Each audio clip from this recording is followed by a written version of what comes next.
Welcome to Parenting Teens with Dr. Cam, the podcast dedicated to helping you tackle the challenges of parenting teenagers without the drama. I'm your host, Dr. Cam. Let's get on with the show.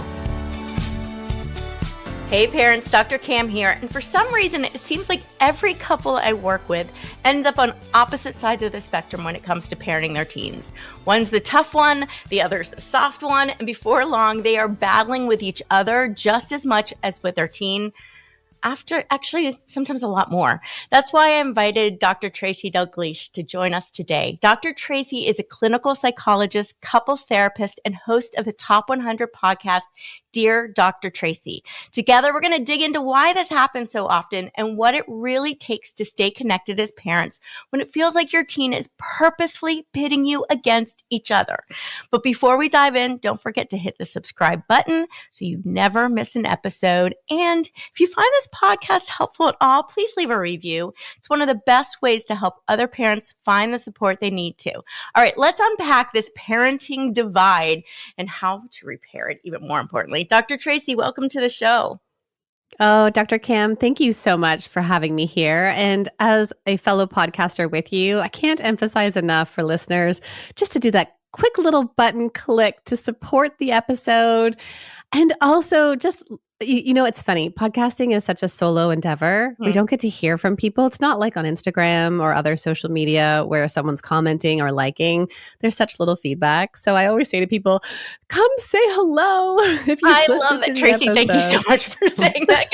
I always feel bad saying, please subscribe. But you're right. It's like an echo chamber and you're going, okay. Yes. Is this resonating with people? Is this actually helping? And how, getting feedback is really great.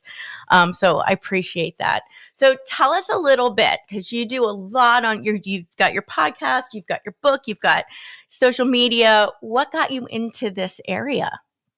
Yeah, absolutely. I mean, I always think it starts with how we decide to do our PhD. And I was always so curious about attachment bonds and what happens between partners and how, as a couple, you are the most important person to each other. And yet at the same time, you know exactly how to hurt the other person. And I remind people, it's not if you're going to struggle, it's when you struggle. And really understanding that as we enter into parenthood, as we're parenting middle children, as we're parenting teenagers, there's often not this handbook for parents around what am I doing with my kid and what am I doing in my marriage? And I remind parents that when you feel like you're on the same page, when you feel sturdy and secure with your partner, parenting, work, navigating in-laws, all of that stuff is going to flow easier because your foundation in your marriage feels solid. Yeah. And I think when I'm working with parents, it's interesting because a lot of what we end up talking about, and I'm single, I'm not a marriage counselor, let's be real, but we end up talking a lot about their relationship because the dynamic that they have has such a great impact on how they're parenting their kids. So do you see, especially, as our kids get older, do you see kind of a greater divide happening between parents if their parenting styles are different? It's interesting when I think across the lifespan, I think it can ebb and flow and go in waves. But if you were struggling to get on the same page in those earlier years around toddlers, around big feelings, around how are we going to deal with, quote unquote, discipline or natural consequences? What's our parenting style? I find that couples who struggled early on continue to struggle. So it becomes this theme.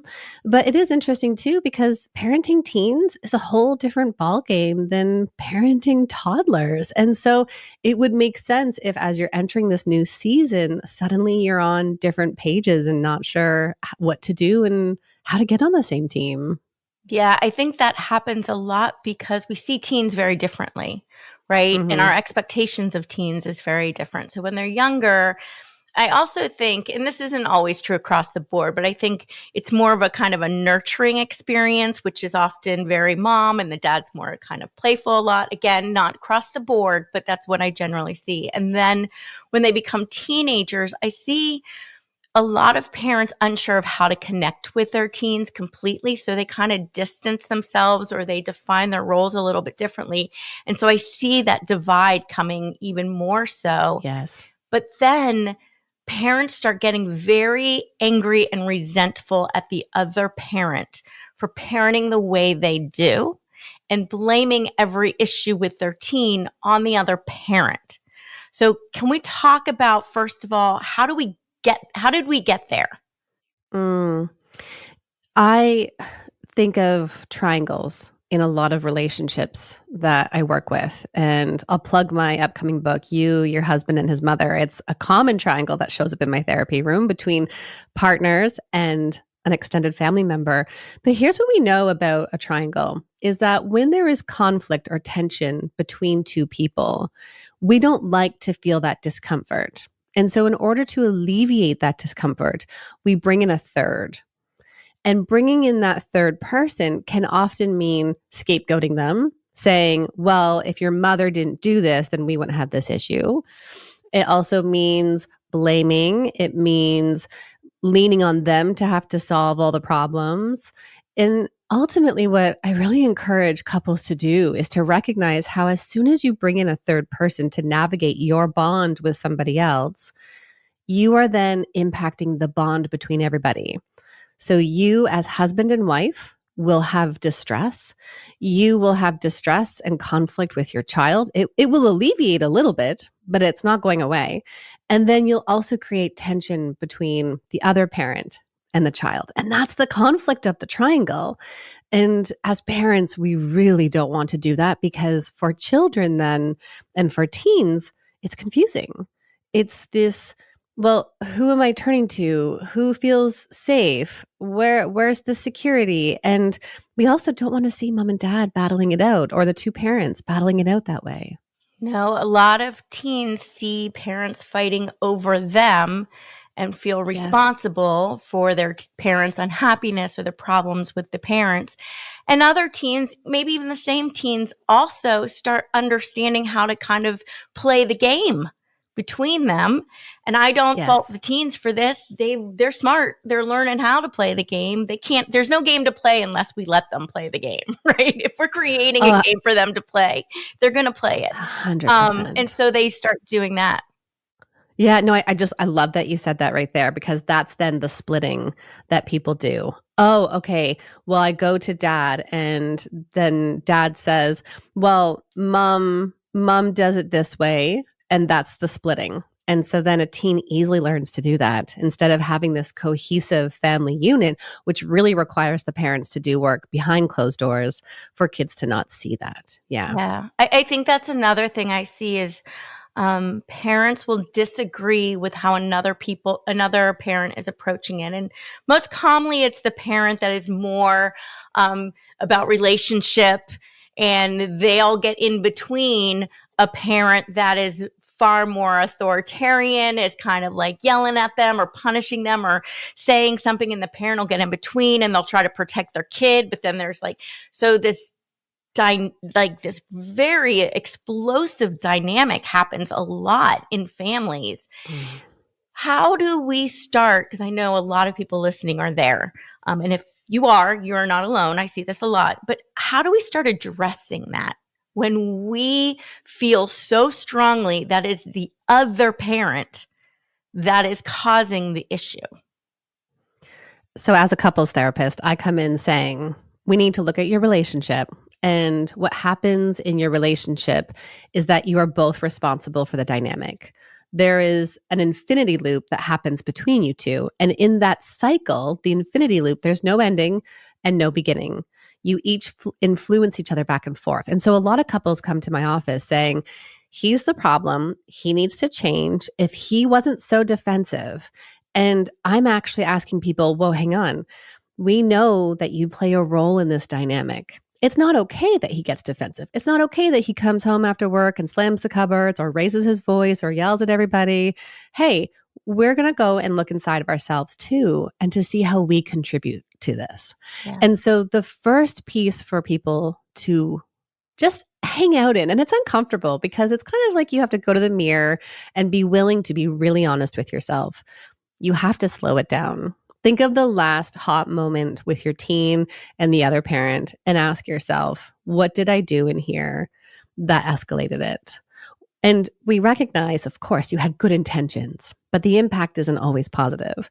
And so if we could slow this down and pause and step out of that triangle and get curious about what's happening inside of us, because that's going to lead us to understand some of our core feelings, some of our fears, and what we really need, and how we're going to express that to our partner so we can get on the same page. But not this, it's almost like, it's like this analogy of like banging at a door and hoping something will be different.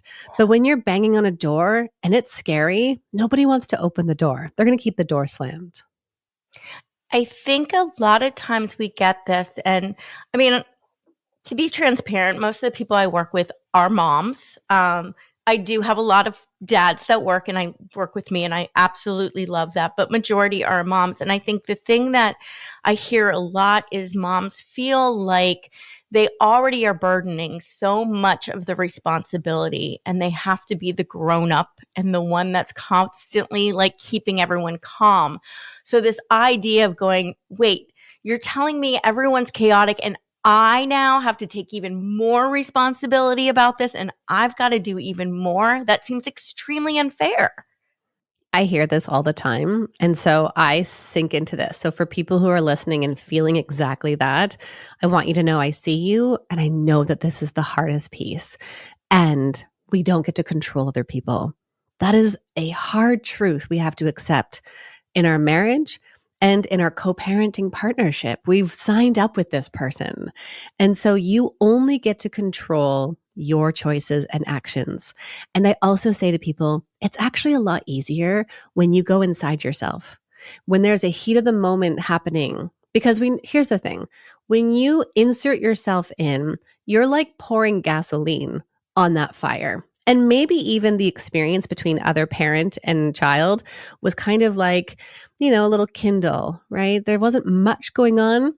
Maybe even for you as the one listening, it stirred up that old feeling of when your parent used to yell at you. And so now there's fire inside of you. It's burning, there's gasoline, and you've just taken the whole can and poured it onto that little tiny flame, and boom.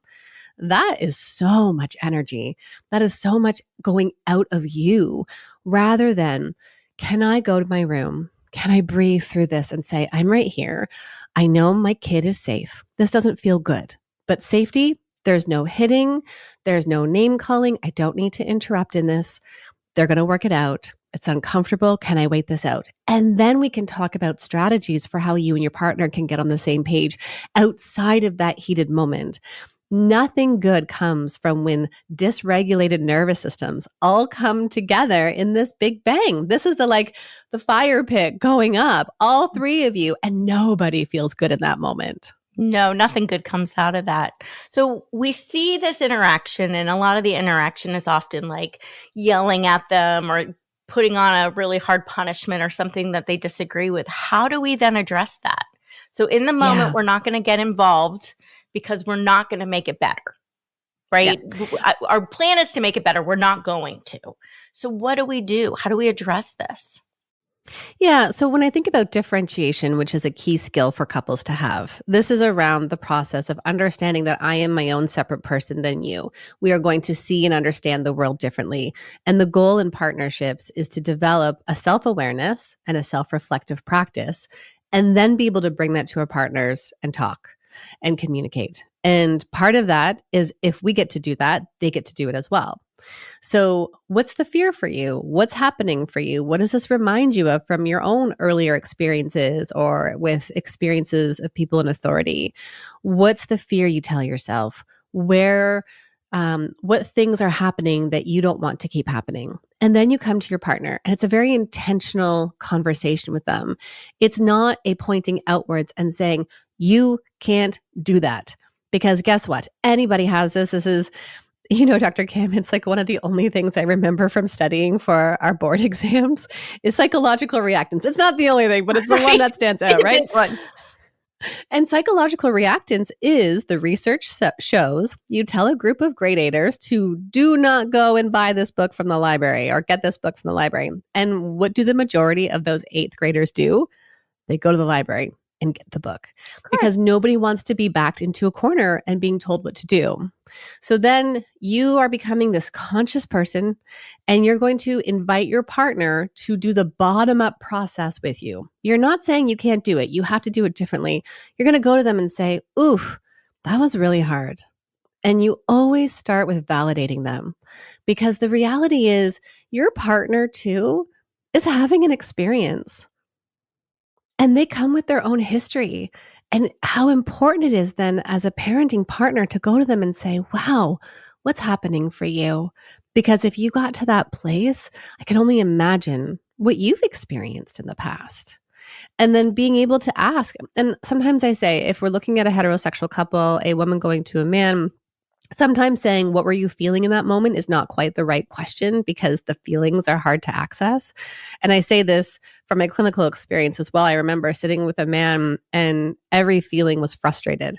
Yeah. I was frustrated. And I was like, yes, there's more in there. So go to your partner and ask, what were you thinking? And was there like, what was that like hot moment for you? What set you off? What was the flip? What was the trigger? What were you trying to do from that? And really this trying to understand what happened with your partner.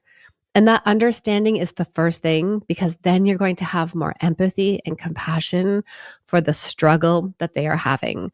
We often lose that softness inside of us towards our partner, the empathy, right? We have empathy for our kids. Sometimes when they become teens, people struggle with empathy with their teens too. And I think it's the same thing. I think we have this negative attribution, right?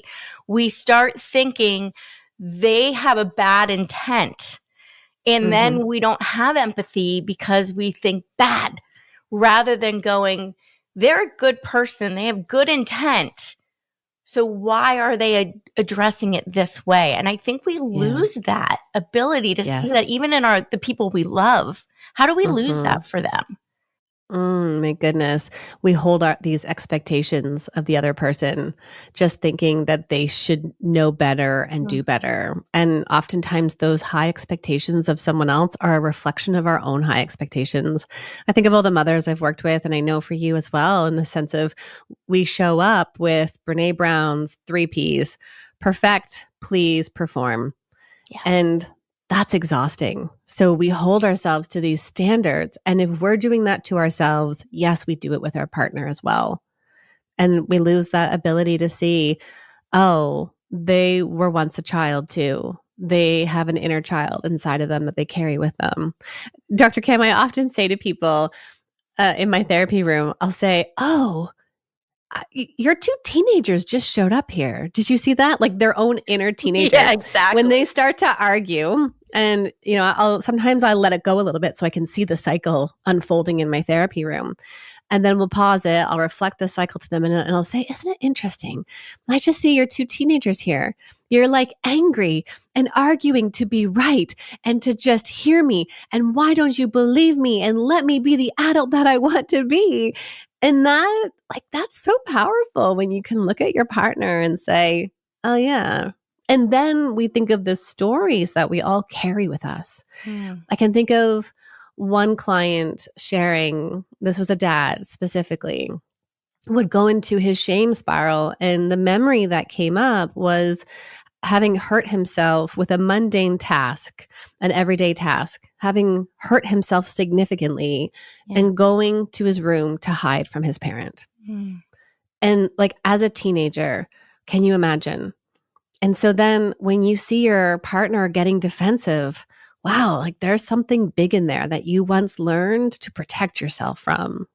Yeah. I think that's so important too, because we're trying to do better. Not that our parents didn't do the best they could. They absolutely did. We know a lot more now. And so we understand the importance of emotional regulation and mental health and things that we didn't think about back then, but we don't know how to do it. So Yeah. we don't know how to regulate our own emotions because we weren't taught how to do it. We don't know how to hold our boundaries because we don't know how to do it. We don't know how to communicate what we feel in a way that feels respectful either. And we're trying to Of teach our kids course. how to do it, right? So for a parent who feels like, oh my gosh, I have so much on my shoulders. I'm in a shame spiral all the time because I feel like I'm constantly messing up. I resent my spouse because I'm the one that feels responsible for everything and they're just sitting on the couch doing nothing or they're not helping. How do we break out of this shame spiral when we're already feeling so heavy? Like this is just Mm. the burden we're carrying, and it feels like a big ask. Hmm. It's this ability to bring compassion to yourself and to know you're not alone in that. I mean, shame keeps us in the dark. And so we need to open up the curtain. We need to reach out, maybe talk to someone that we can, a trusted friend, someone in your circle, seeking a therapist, being able to really help you through those pieces if your partner is so not willing to do this. And the other piece, though, is how do you and your partner carve out the time together to feel connected, to be on the same team, and then to talk about your values as a parent? But here's the piece.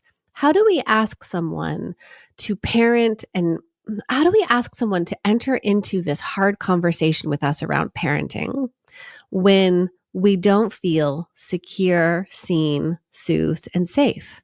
Yeah. And so if every time you go to your partner, and I'll speak to directly to the women listeners, to the moms, if every time you go to your partner and you tell them what they've done wrong, how do you think they feel when you go to them the next time?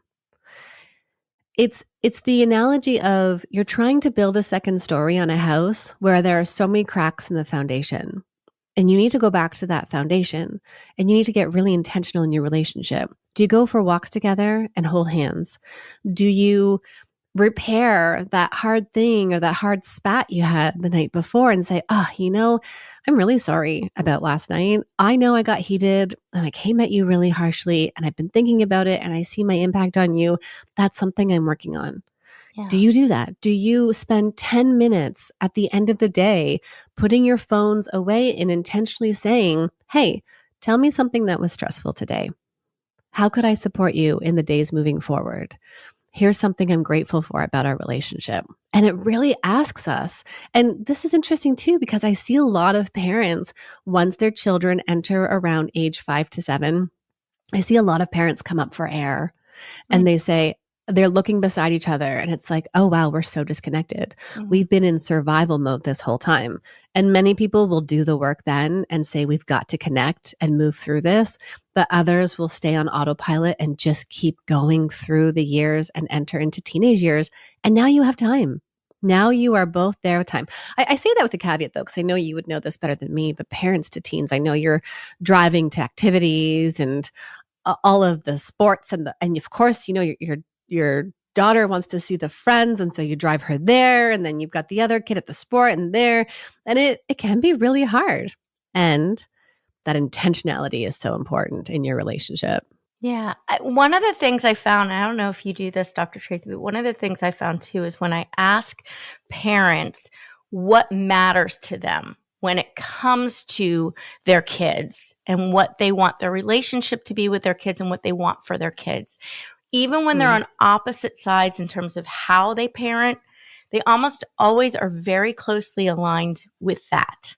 So Yes. their goal, but they don't take the time to think of that. And I think that's where we get Mhm. very lost because we're in reactive mode and we react differently rather than going, let's together figure out what do we want for our kids? How do we get Yes. there? What does that Mm. look like? And then all of a sudden we start getting closer and closer on the same page. What do we need to Mhm. model for them? What does Yes. our relationship tell them about relationships? Is this the Mm. relationship we want to teach them to have? Mhm. How do we do that? Yes. Yes, that's exactly what is needed for couples. This piece around what's what do we hope for our kids? And then how do we actually get there? And also giving each other permission. It's not going to look the same. I remind parents of this all the time. It will not look the same. But, and I even use myself as an example. As a psychologist, I know what it means to sit in emotions and to validate my kids. And I remember when they were younger, Dr. Kim, I used to be like around the corner being like, just validate him. And I would whisper it like to my husband, just say you see that he's sad. Like here I am coming in telling my husband what to do. And I'm a couples therapist, right? And in those moments, though, I'm interfering with the relationship that he's trying to develop with each of the kids. Yeah. And they are going to be different and separate. And that's what we ask our clients. Tell me about relationship with parent A. Tell me about relationship with parent B, because that gives you different world's views, different beliefs, different strengths, different struggles. And you want to access those parts. You want to have different parents. But it's the remembering that as long as we're on the same page for our values, the way you go about doing it is going to look different. There's this piece in here that I want us to make sure we don't forget to name. But I find that as the kids get older, the old default patterns that we experience start to show up. For example, if you grew up in a home with high control, you then might find yourself saying, you can't have a friend over of the opposite sex, or you can't be in your room, or you can't be in the basement with your boyfriend alone, or you have to do this, or the rigidity starts to show up. Mm-hmm. And that control might not be aligned with your value, but it might be an old dynamic that's been acted out in your family. The other piece is around, let's think of some of those core struggles. There could be that passive aggressive way of communicating. There could be the guilt. There could be the, oh, if you don't stay around, then I'm really sad. This kind of like over responsibility for emotions. And I do find that as kids get older, parents can default into those old roadmaps. Very much so. And as you were saying this, the other thing that really came up for me that I hear from parents a lot in line with that is they will default to those, right? And then they get mad when their spouse does not have their back. I have heard that numerous times. They didn't have my back. I went this way. I was trying to do something, and they completely undermined everything I did. And so that's going back to what we were saying before when you disagree, right?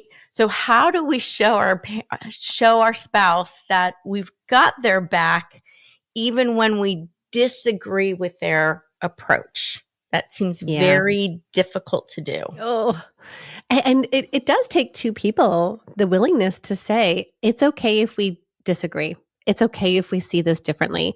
And for some people, that feels threatening. That can bring up insecurity. If we look at the world differently, I know politics has been a big one for couples, but if we look at the world differently, what does this mean for us? And in some ways, it's kind of like you buy this painting and it's a beautiful painting. And then you notice this one little red speck that the artist put in. And then you just focus on that one thing. And then all you see when you enter the room is that red little dot on the painting, and it discounts everything else that you have together. So there's got to be this opportunity for both partners to say, I'm always going to give you that positive interpretation. That sense of, I'm going to give you grace and permission to make mistakes because none of us are perfect. And if we can both come to the table that way, then this will be a productive conversation. For giving that communication back to your partner, I think it's really important to give reassurance. And I know people say it's the SHIT sandwich. I don't do that. But I think you have to start by lowering someone's defenses. Mm-hmm. You have to start by saying, I know how hard that moment was, and I know how you value our family and prioritize all of our health and safety. Or, wow, that was a hard, that moment, mind blowing, and you got through it. And I just want to totally acknowledge that. Yeah. You've got to do that piece first, because otherwise we end up feeling not seen. And when we think about what we would want that reassurance first. Exactly. And then it's that conversation of, how did this feel for you? Did this align with what we want to be doing with our kiddo? And I'm wondering if we could maybe even enter a conversation. There's all these different kind of ways around this. So I think of motivational interviewing around change, Hmm. getting people to change. What are the pros and cons of doing this? What was important about you doing it this way? Yeah. What really mattered about that? And how do you feel about the outcome? What would you do next time? Are there any skills or tools that you don't have that maybe you and I could look at together? Like when, your kiddo yells back at you and calls you 10 names, do you know what to do in that moment? And if not, we could look at some books together and resources and figure out what to do next time. Yeah. I think it's important there too that you're finding each other's strengths because everybody has Oh, different yeah. strengths. So when you're going into this going, let's see how you can do better. Let's figure out what tools you're missing. Let's figure out and we're always going, you need to be fixed rather than, okay, both of us have different strengths and both of us have different weaknesses.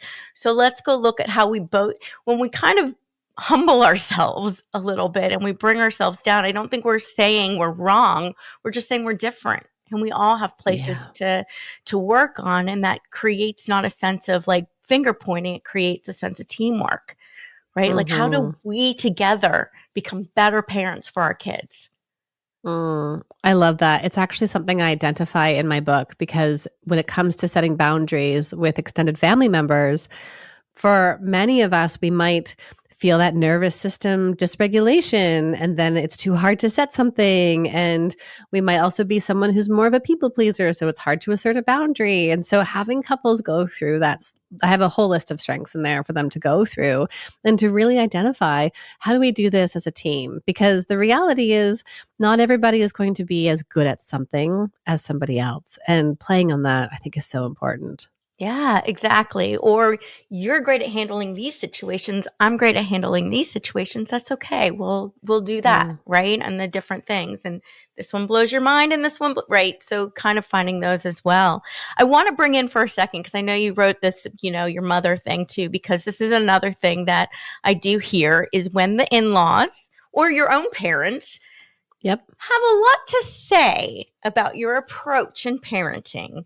And, Yeah. I hear a lot of people who are already very insecure about how they're doing because there's so much pressure on us these days, right? There's so much So much pressure. looking at us. And so they're already feeling a little like, oh my gosh, I'm nervous. I'm not doing it right. I am having trouble with my teens. Now they're commenting and I feel paralyzed. How do we address this? How do we find that like inner, this is what we want enough that we can stand tall to opposing views, which are loud often? We all need to start from this place of enoughness. You do enough and you are enough. And this is such a critical piece, even in our own healing and reparenting ourselves from our own wounds from our parents. Our parents did the best that they could with the information that they had. And that will mean that you do the same. And can we just sit wholeheartedly in this idea that one day your child might have their own beliefs about how they experience their childhood, and really hope they find that great therapist to walk through that. There is no shame in that. Yeah. That is the willingness to say, yeah, you know what? I wasn't perfect. I made mistakes. And I can only imagine how that was for you.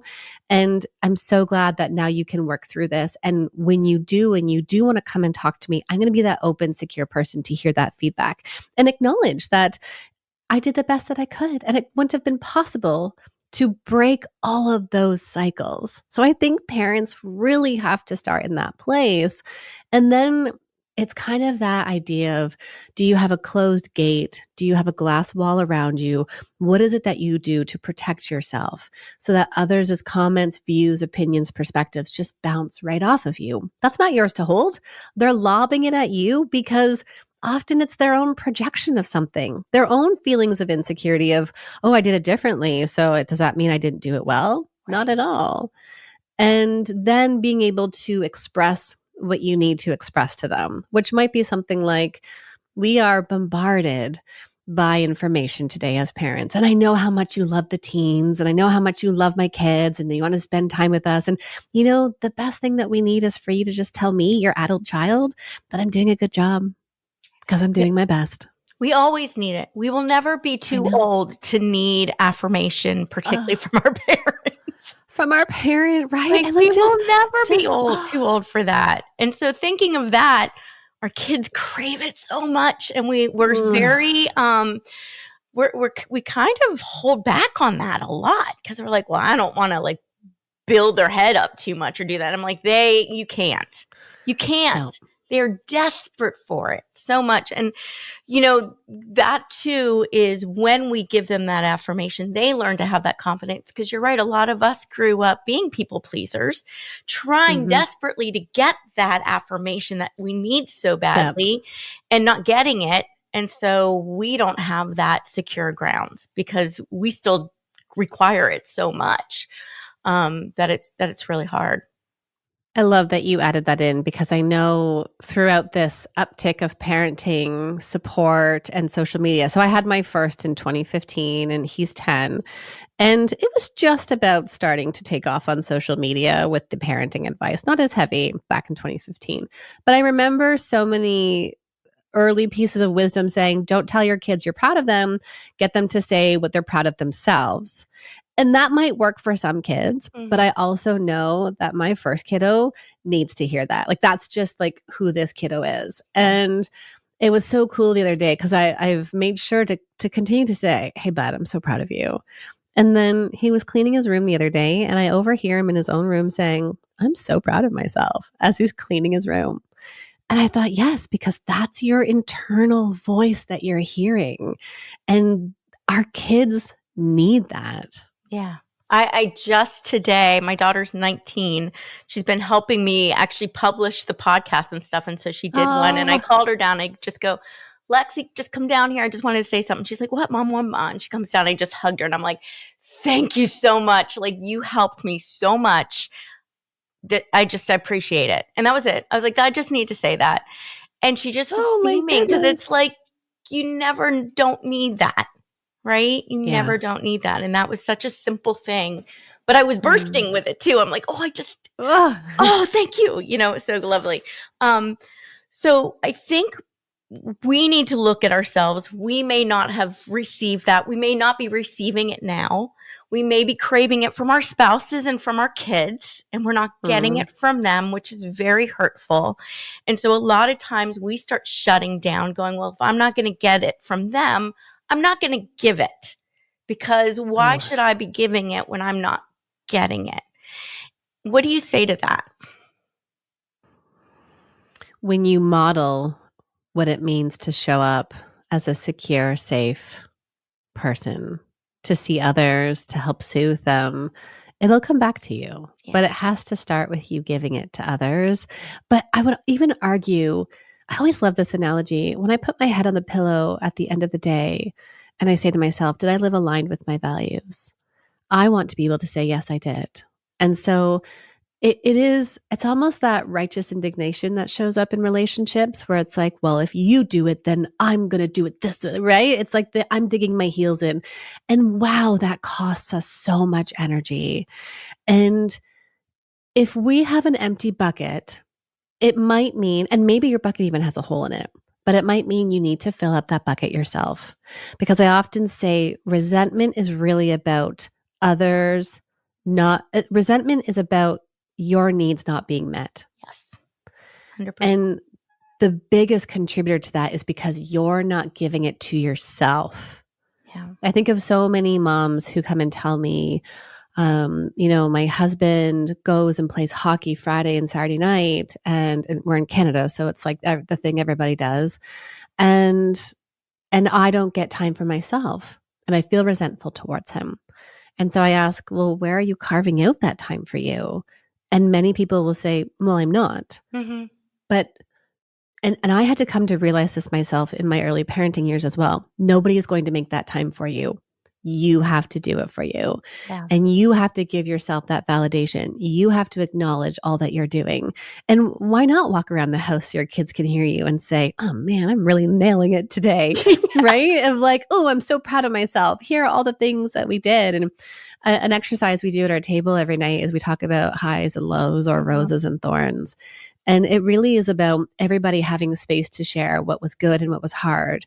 We practice asking each other questions and being curious. Love it. And it's this practice too, so that kids can see you self-reflecting on the things that you are grateful for, appreciating, or proud of.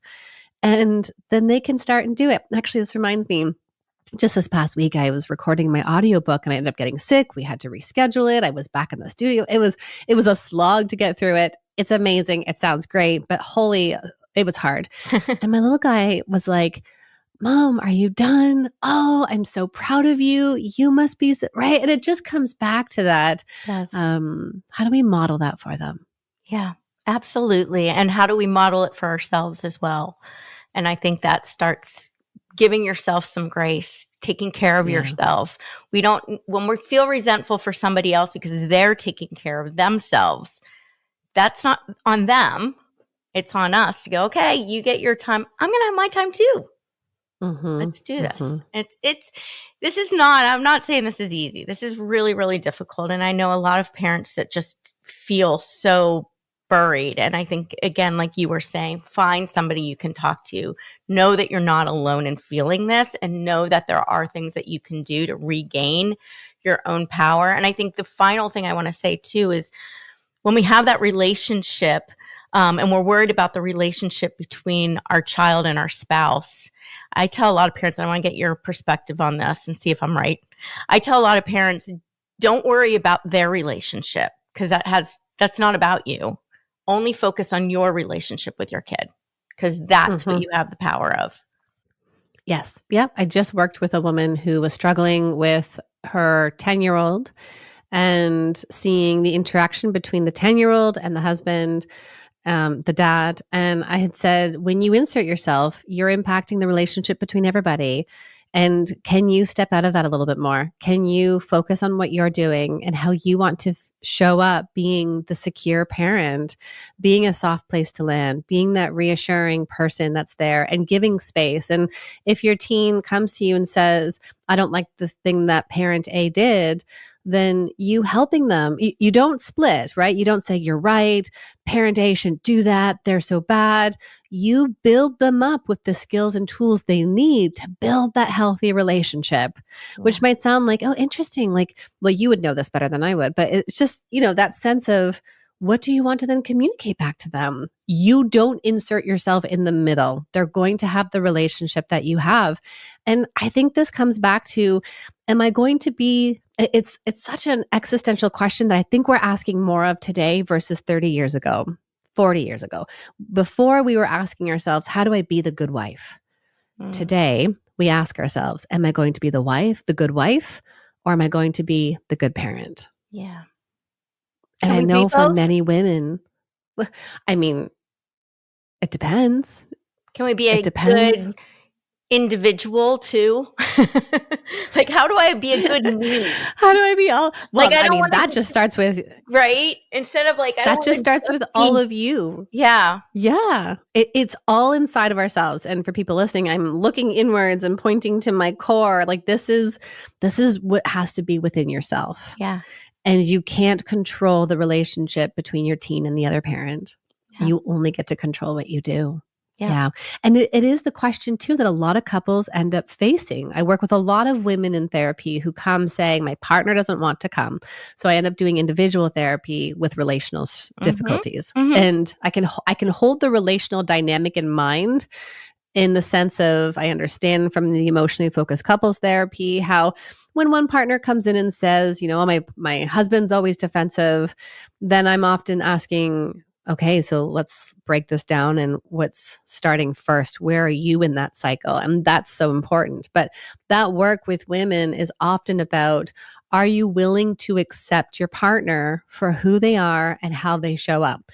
He's not here. He chose to not come and tell his story, which is, I always say to couples, come and tell your story. It's your chance. You get to have space and have a voice. I want to hear both of your sides. But he's not here. You are. Are you willing to accept this? Or is there something else that you need to be doing?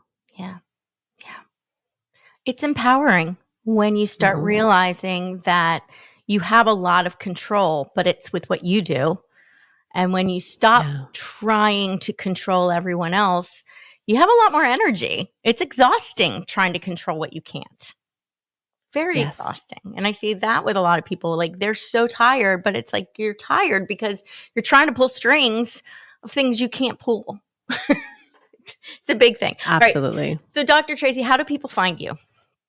Yes. Oh, let me just say, Dr. Cam, thank you so much for inviting me here. I've been following your social media and I just love the way you frame posts, and your podcast is supporting so many parents. So for anyone listening, one of my favorite things is when people come over to Instagram and say, hello, tell me what stood out for you today. Tell me what you needed to hear, because I'm social. It's on there to be social, and I love connecting with this community. So yeah, that's the best way. And they can say hello over on Dr. Tracy D, or my website is drtracyd.com, with lots of resources to help parents feel more connected in the busyness of life. Because I'm a parent, I'm a business owner. I completely respect and understand that we don't have time to do the overhaul. It's the small things frequently, and you can feel more connected with your partner. Yeah. And I definitely recommend people to follow you on Instagram. I've been following you for a while, and I love your content too. And it's real. Like you were saying, it's realistic. Yeah. I think that's what's great. So what is one thing, if you can think of one thing you really want to make sure parents walk away with from today's episode? Yeah, I'm going to go back to one of those foundational pieces in a relationship, which is around the repair, whether you're repairing with your teen or with your partner.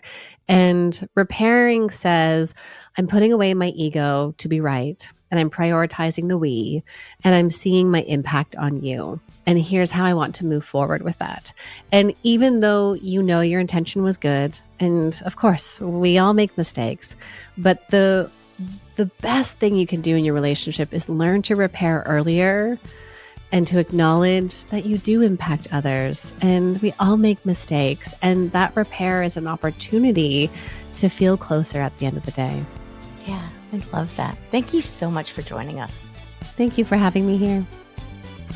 And that's a wrap. Thank you, parents, for taking time out of your busy day to listen in. I appreciate you. If you found the episode enlightening, please like, review, and share with a friend navigating the teen years. Until next time, stay curious. Remember, there's always more to the story than what you see.